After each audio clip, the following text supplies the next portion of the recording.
Hello, നിങ്ങൾക്ക് K fin technologies limited എന്ന് പറഞ്ഞൊരു കമ്പനീനെ കുറിച്ചാണ് ഞാൻ പറയാൻ പോകുന്നത്. ഇന്നത് നന്നായി ചെയ്തിട്ടുണ്ട്. ആ സ്റ്റോക്ക് നല്ല മൂവ് കാണിച്ചിട്ടുള്ളത്. ഇതിൻ്റെ മാർക്കറ്റ് ക്യാപ്പ് ഇപ്പം 19,156 കോടി മാർക്കറ്റ് ക്യാപ്പ് കാണിക്കുന്നുണ്ട്. സ്റ്റോക്കിൻ്റെ പി ഉള്ളത് 70.7 ടൈംസ് ആണ് അത് കാണിക്കുന്നത്.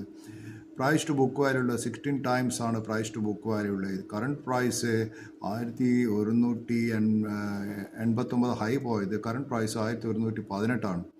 So stock is a very good stock. പക്ഷേ ഇത് problem is that I found it is very expensive. കാരണം കമ്പനീൻ്റെ ക്യാഷ് ഫ്ലോ ഇതെല്ലാം നല്ലതായിട്ടുണ്ട്. അത് നോക്കുക വെച്ചാൽ പ്രൈസ് ടു ഏണിംഗ് ഒക്കെ നല്ല ഉണ്ട് അതിൻ്റെ. പക്ഷേ നമ്പേഴ്സാണ് കറണ്ട് അസറ്റ് 445 കോടിയും കറണ്ട് ലയബിലിറ്റി 115 കോടി കാണുന്നുള്ളൂ. ROIC കാണിക്കുന്നത് 22.8 ആണ്. പക്ഷേ ഈ സ്റ്റോക്ക് ഞാൻ കാണുന്ന വാല്യൂഷൻ ഒരു 700 റുപ്യേൻ്റെ ലെവലിൽ ഒരു ബൈ ആണെന്ന് എനിക്ക് തോന്നുന്നു. Thank you so much.